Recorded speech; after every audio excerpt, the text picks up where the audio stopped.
It's my first time going live on YouTube, and I'm excited. I don't care if anybody pulls up to the live. I am excited to just start, man. I've been talking about this for months, and I just got a wild hair up my behind and started. And sometimes that's what you need, that wild hair to go ahead and get you going, man. We often get paralyzed in thought, and we don't do enough action behind our thoughts to make anything happen. So I'm trying to change that now. I mean, why wait until New Year's resolution? You know, you got stuff you want to do, you got plans, you got dreams, aspirations, goals. Why not start in November? That's what I always say. Why not start in November? That is the month for me. And I cannot find my brown. No. But anyway, the topic for today is, what do men have against therapy? Oh. And I brought this topic up because I've had many conversations with friends, with associates, with people I'm around. Why do men hesitate when it comes to traditional therapy? What's the holdup? I see more women embrace the idea of traditional therapy more than men. And I think it's because women find it easier to express emotion and express how they feel more eloquently than us men can. I feel like we often we like to express how we feel. Our therapy is through action. Like playing a sport, going to the gym. I always found personally that I got more therapy out of doing that than talking for an hour to somebody about my problems. Because if we're not solving the problem, what are we talking about? That was always my philosophy when it came to therapy. Okay, we talking about it. All right, what are we gonna do about it? Like, solution oriented. And I think a lot of men operate like that, man. I could be too general and broad about it, but I think a lot of us operate like that. And there's nothing wrong with that, man. There's nothing wrong with that. So I don't think us men, I don't think we are necessarily against therapy. I just think that we need other ways to have therapy. Other forms of group therapy I think would be pretty cool. Like, there's a reason why barbershops are so therapeutic, and why men in particular, why we go to barbershops. Me personally, I haven't been to a barbershop in like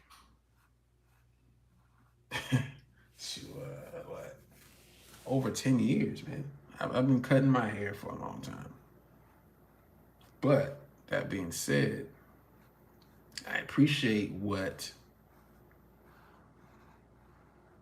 a barbershop has to offer as far as the camaraderie, the open dialogue that happens when you're in the barbershop. It's always appreciated. because certain topics you're just not really gonna bring up with your your everyday associates. And I'm be real, the older you get as a man, the less you just be out here hanging. You know what I'm saying? You got stuff you got to do. You got bills to pay. You got kids. You got significant others. Nobody is really there to listen to us talk. Not saying we want somebody to listen to us talk, but we too busy trying to solve everybody else's problems. And I think oftentimes when you're that person, you're that rock, you have to find ways to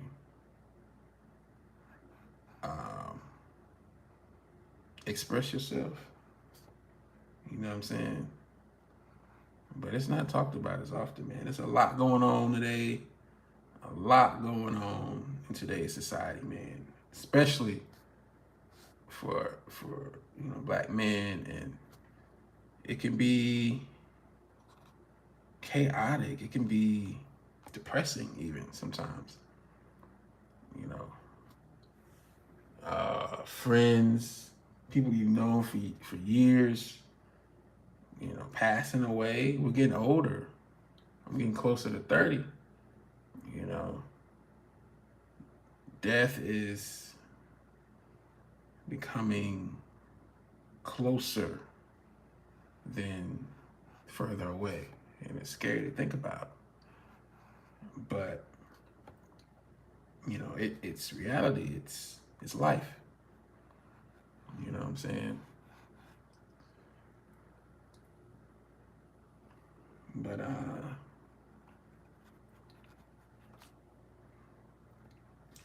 But yeah, that's a nice little opening for the topic, man. And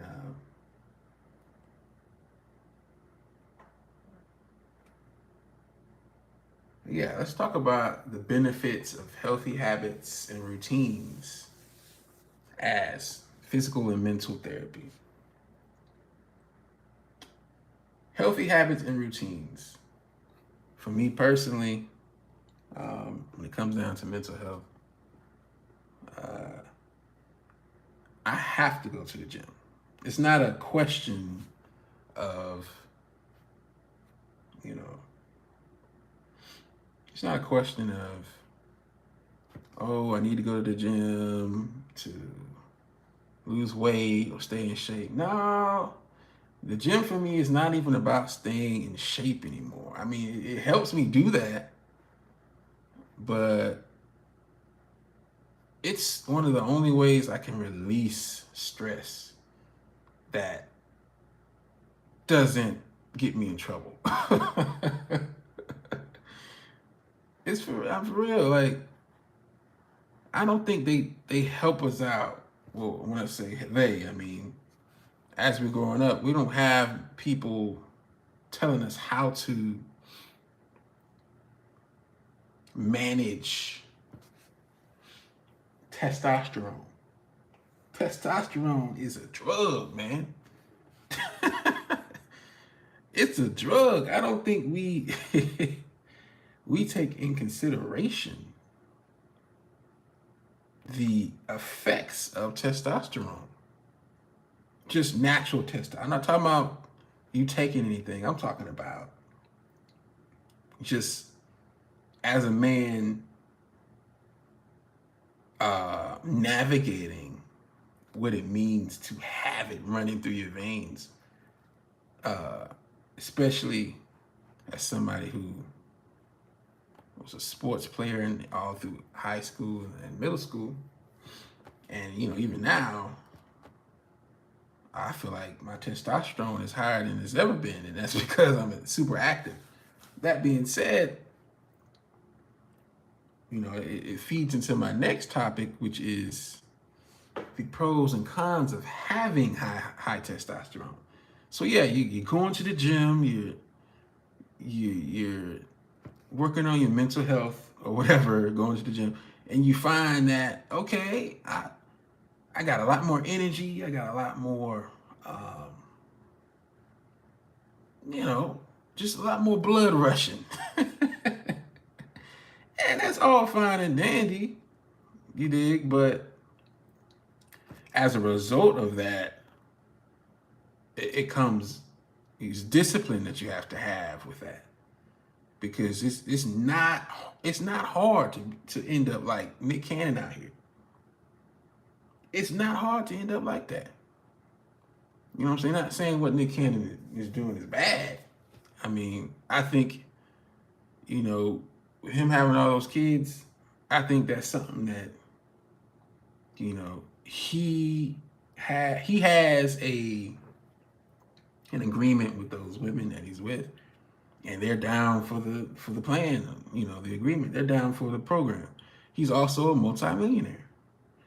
So he lives and operates in a different reality than average people. I get it. You know, but he's also operating in a primal, I think, way in terms of impregnating that many women back to back to back to back. But at the same time, I get it, man. Let me explain.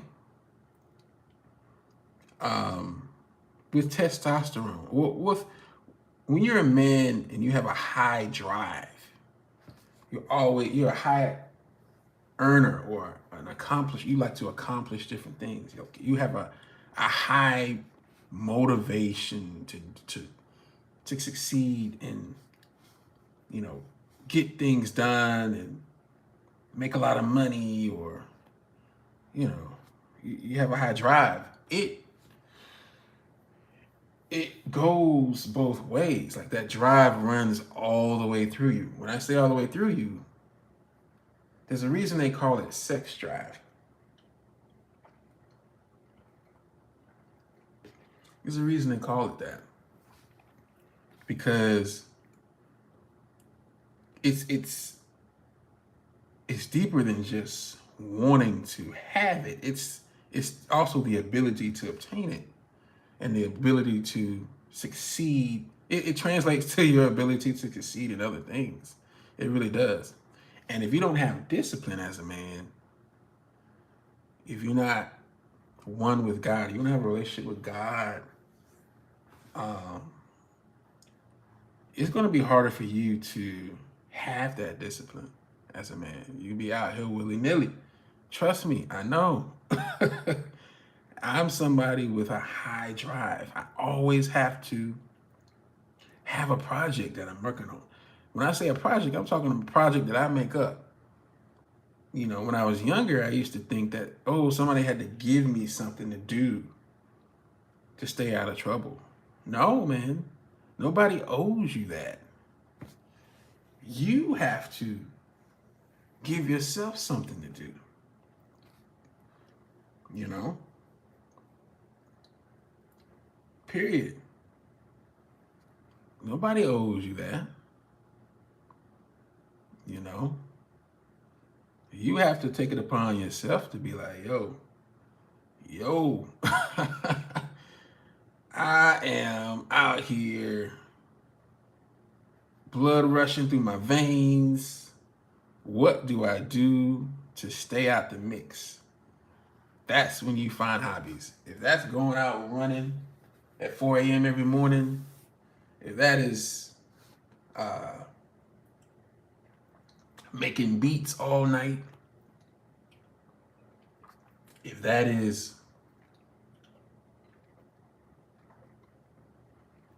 getting on YouTube making lives with imaginary people, whatever it takes, man. Because a misplaced drive can lead you to prison. It can lead you to disease. It can lead you to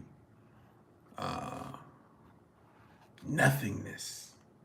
It can lead you to become a floater in this world, a drifter, as they call it. Nobody wants to be a drifter purposely, but we become that when we don't have goals or ambitions. And, I know people always say you need to have goals, you need to have ambitions, you need to be striving towards something. But it's so easy to not do that. It's real easy to lose motivation in this life, man. Especially when you're a creative. Why? Because deep down, I feel like most creatives desire to be appreciated and loved and seen. And when you feel like you're not getting that, it's easy to get demotivated. It's easy. You know. Trust me, I know.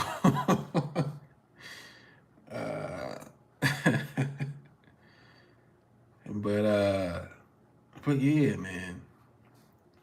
Mental health. What's the stigma behind it, man? I feel like it should be just as popular as anything else we got going on, man. And it's like a hot topic. Every now and then people will talk about it. But with us men, it's still a little taboo. It's like, oh, okay, you got mental health issues? Yeah, you're crazy, man. You got something going on. You need to get that fixed. I remember seeing a post about a quote unquote therapist, a woman therapist. And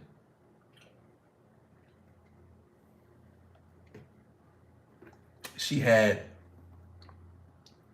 a couple guys that she was being a therapist for, and she was kind of ragging on these guys on Twitter, not Twitter, TikTok, about how these guys didn't have emotional intelligence and they didn't know how to express themselves and blah blah blah, and no wonder why women leave them. And she was just talking a whole bunch of mess about it, and I'm just like,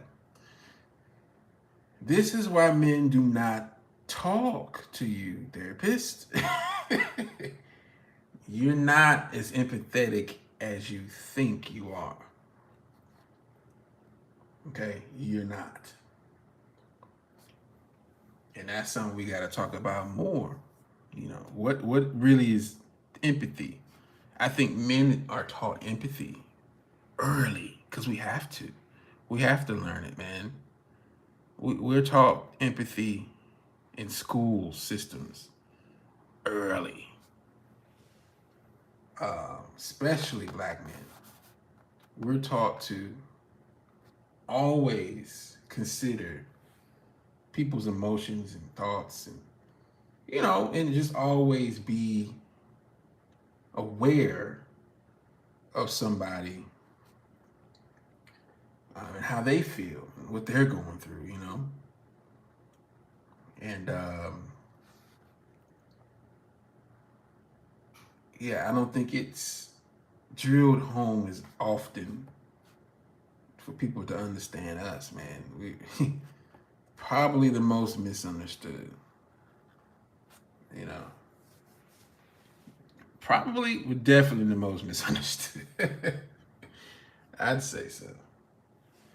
But yeah, the pros and cons of having uh, that masculinity, you know,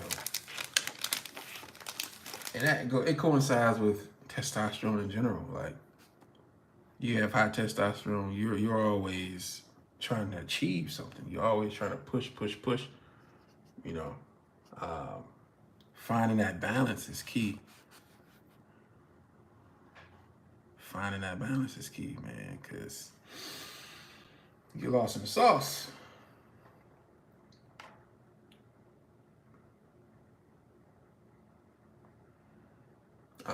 Another thing that helps, an alternative to therapy for men, I think, is filling our minds with high vibration podcasts, high vibration music. Let me tell you something, man. Like, I'm not gonna lie. a lot of rap, hip hop today does not put me in a great mood. It doesn't. Hip hop does not put me in a great mood anymore. And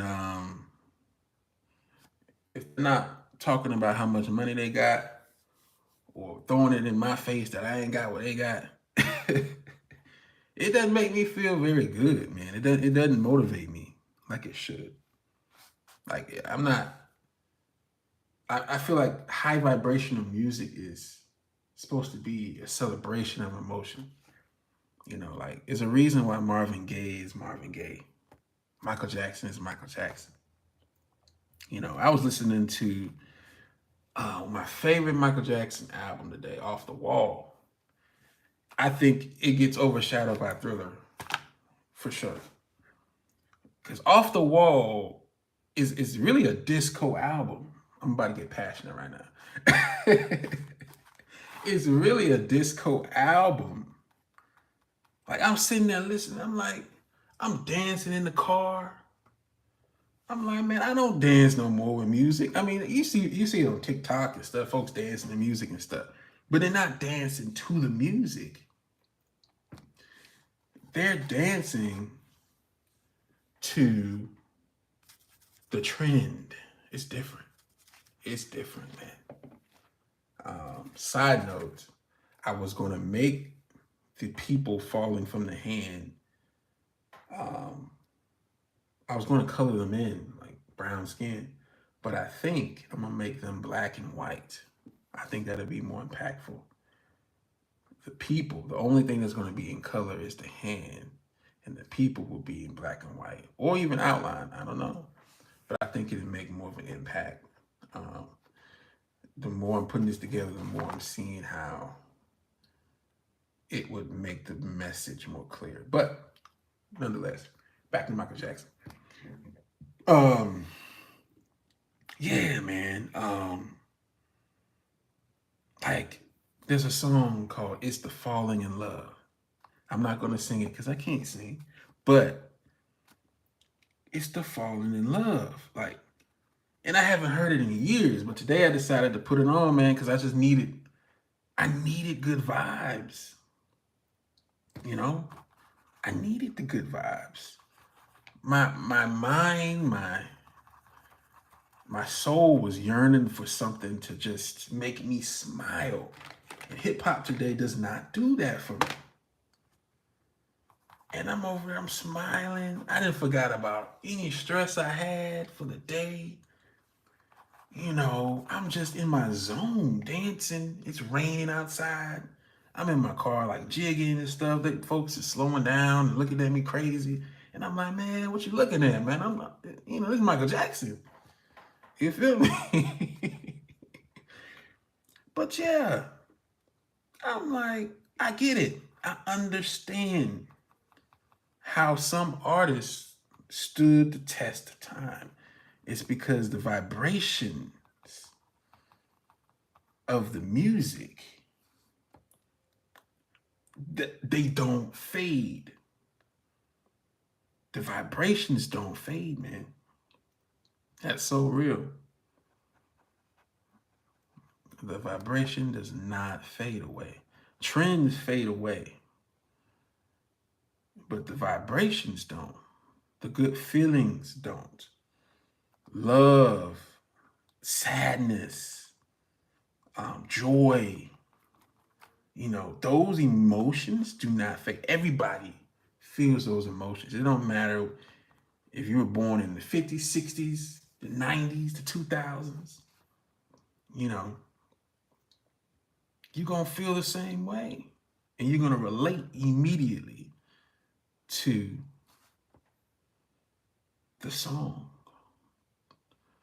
But yeah, it's important. And I think people call me an old soul because I listen to a lot of old school music, a lot of soul R&B. Like I love D'Angelo, and even though I wouldn't call D'Angelo old or the music old. That's neo soul. But neo soul was the act of tapping back into true soul. With Erykah Badu early stuff, Common's early stuff, the Roots, Bilal, all those guys, and I'm just like, Lauryn Hill, you know, they invoke a natural emotion um,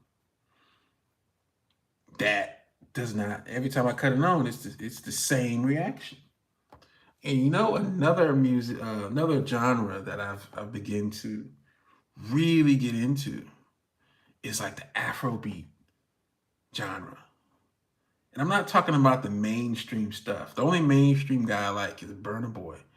And the reason I like Burna Boy, I can play Burna Boy with my daughter in the car and she sings along. We don't understand what he's saying. I don't know what he's saying half the time. But his vibe, his vibration is so high with his music. You can tell he makes music from the soul. And that's important. That's important to our mental health. I'm being for real, man. In this world, in this life, you need joyful music. You need it. Same thing with church music, man. I can't listen to modern Christian music like that. But I love the Christian music from the 90s.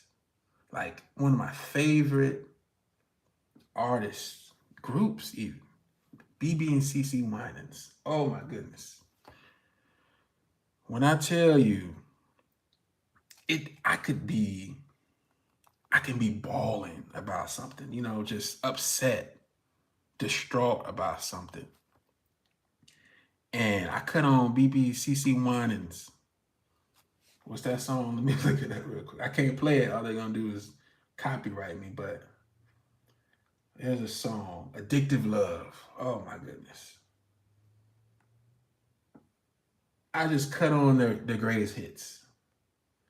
And I sit and I'm playing it, and all of a sudden, whatever I was feeling, I don't feel no more. I'm praising and worshiping at that point. I'm praising and worshiping at that point, man. And that's so vital today. Because oftentimes we get caught up in stuff, like in the moment of something, like something doesn't go our way. We want to complain about it. It changes the aspect of our day, the trajectory of our day. But music has the power to snap and make us feel good again. So yeah, I got real passionate for a minute, but no, it's an important topic. We got to get back to taking in high vibrational music, high vibrational podcasts, TV shows. Man, I used to look at VH1 back when I had cable. I used to look at the little reality shows, Black Ink, Flavor of Love, that type of stuff. You know what I'm saying? When I didn't have nothing to do. Rob Dyrdek, just random stuff, right? And that is trash TV. It's trash TV, man. It doesn't teach you nothing. It doesn't teach you about yourself. All you do is see people with stuff you don't have. That's all it does. It makes you feel worse. It makes you feel worse. And then they're fighting and they're throwing things at each other and they're cussing each other out. And all of a sudden you're thinking about somebody you want to cuss out. You walk around in that vibration. You know what I'm saying? And That's not good to be. You want to be you want to spread love and joy to folks, man. You don't want to be out here ready to throw a wine glass because somebody looking at you crazy. You don't want to be that person. You don't want to be that person, man. You don't want to be that guy. You don't want to be that girl. Always on the edge because you've been binge watching Love and Hip Hop. Nah, man. I refuse to be that. I can't do it. Life's too short. Life's too short.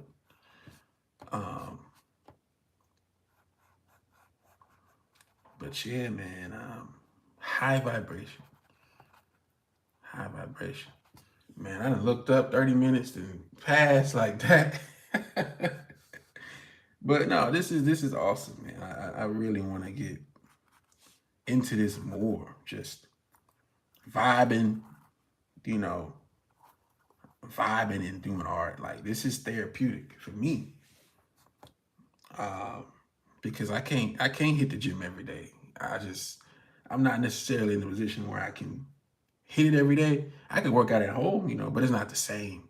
I gotta change the environment, you know what I'm saying? Like I don't like working out at home because I'm at home. Next thing you know, I do about 20 push-ups and I got some chips in my mouth, you know what I'm saying? Because I'm in the kitchen, I'm hungry. you know. But yeah, this is another form of therapy for me. Real talk. Because I talk to myself a lot. I'm not ashamed to say it. Yes, I do. I talk to myself. I got to. A lot of people talk to themselves, but they won't admit it. Because folks look at them like, oh, man, you crazy? You talk to yourself? Yes, dude. Yes, dude. Ain't nobody trying to hear what I got to say for real. Like, I'm not talking about on social media. I'm just talking about in general. If you can't talk to yourself, how are you going to talk to other people? If you don't listen to yourself, how are you going to expect people to listen to you? That's my motto, you know what I'm saying? So that's what I do. But so now I'm just recording it. That's the only difference. And I don't care if one person looks at it or a million people looks at it, man.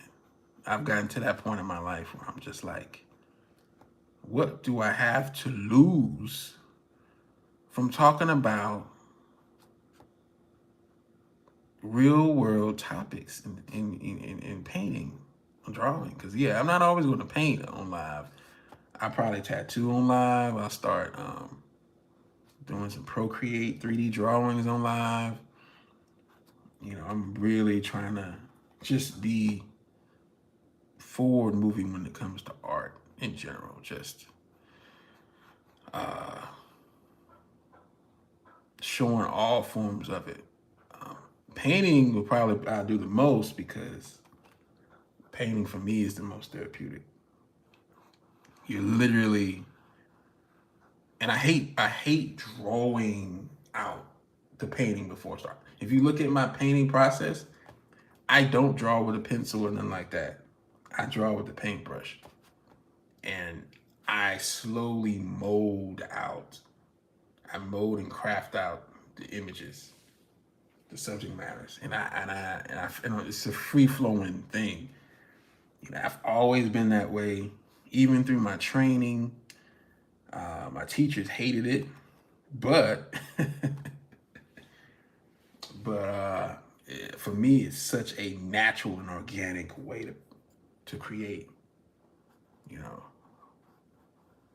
Such a natural and organic way. And I love acrylic because with acrylic, you can always paint over it. This whole canvas is actually an old painting that I painted over from years ago. I started a painting, I didn't finish it. And I didn't have any canvases on me.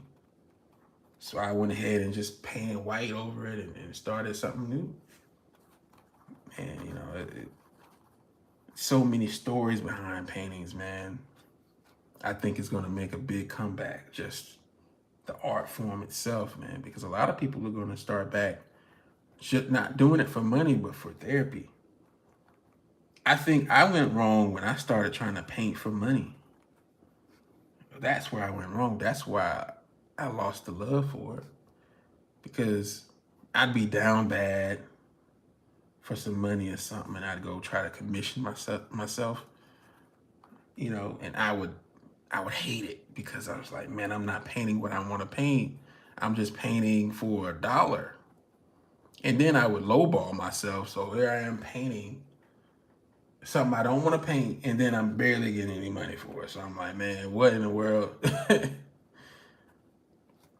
So I took a long break from it.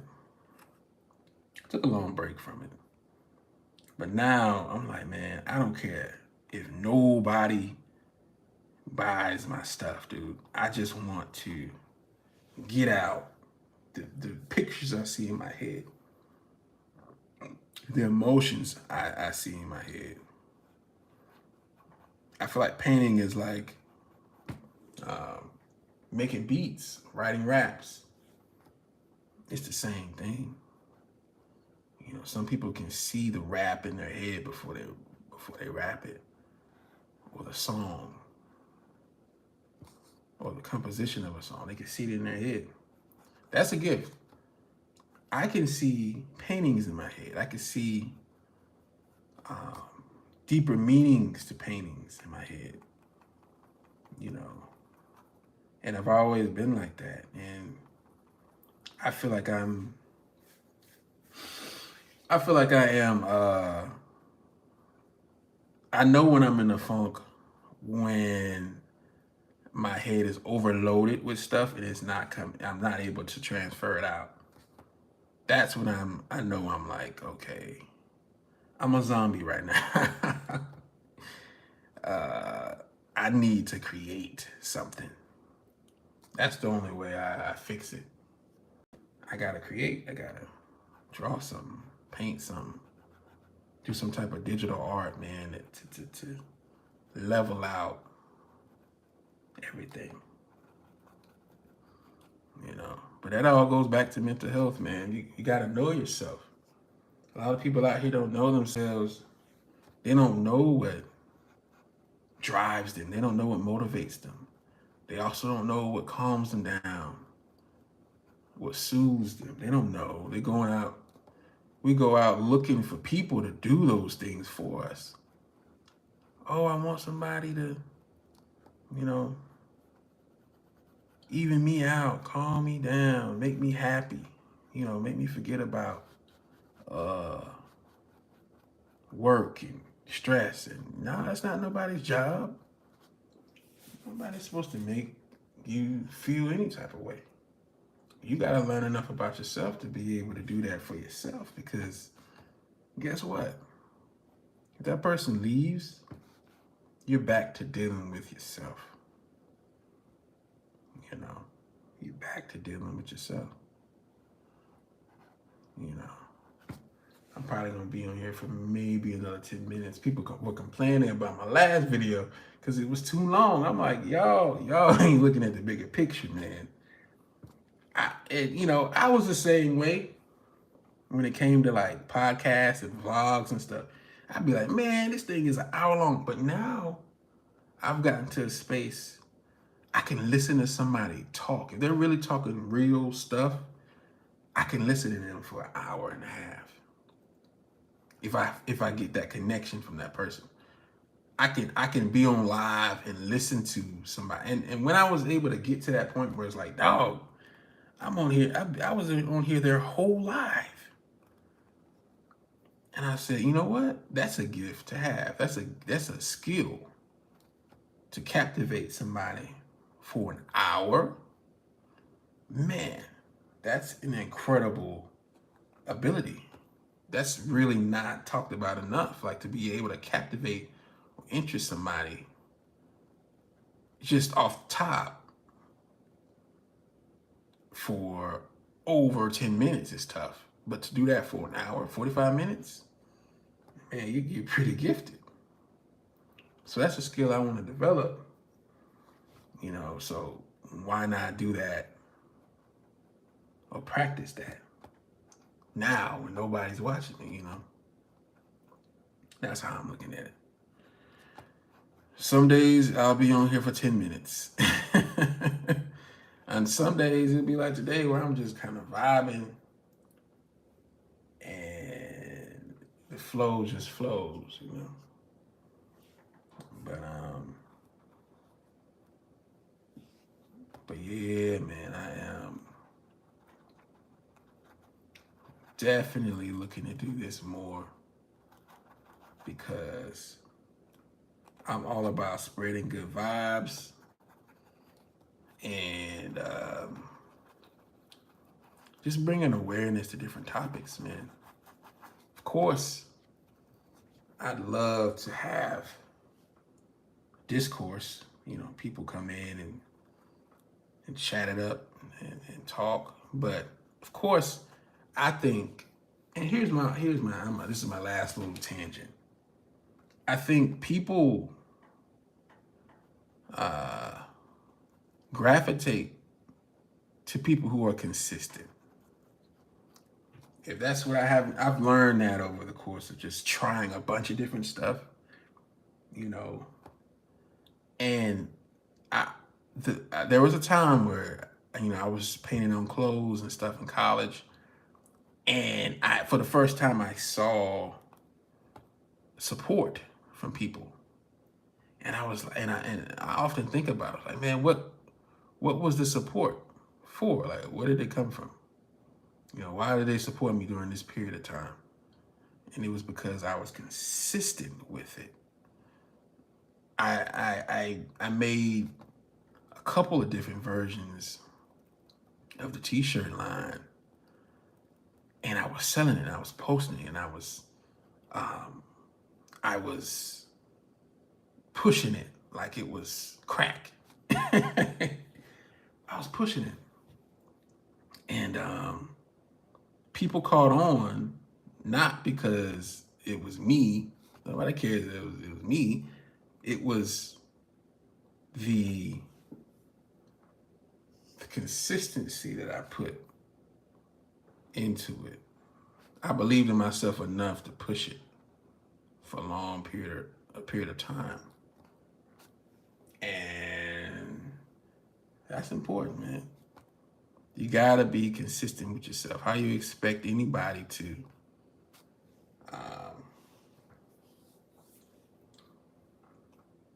back you, to support you, if you don't support yourself, nobody's supporting you. So that's something that I had to learn, man. I had to really sit back and observe and see, like, is my integrity gonna be there to where if nobody's watching me, nobody's supporting me, am I still gonna go hard like I got a stadium full of people watching me? You know, and this is not just about me, this is just in general for anybody listening. Like, if you want to start something, you're starting something, you got to do it for you. Like, you can't judge your success based off if other people look at it as a success out the gate. That's unrealistic. You're setting yourself up to fail, man. Doing it that way. Because people are not built like that. People are not built to just blindly support random people. I mean, we talk about Kanye all the time, but Kanye believed in himself more than everybody around him. He still does. You know, that's what's amazing about him. Like, it's an unwavering confidence. An unwavering confidence in himself. Even when he's dead wrong. Which is something that I'm trying to be better at being. Not being dead wrong, but just unwavering confidence in my ability in what I got going.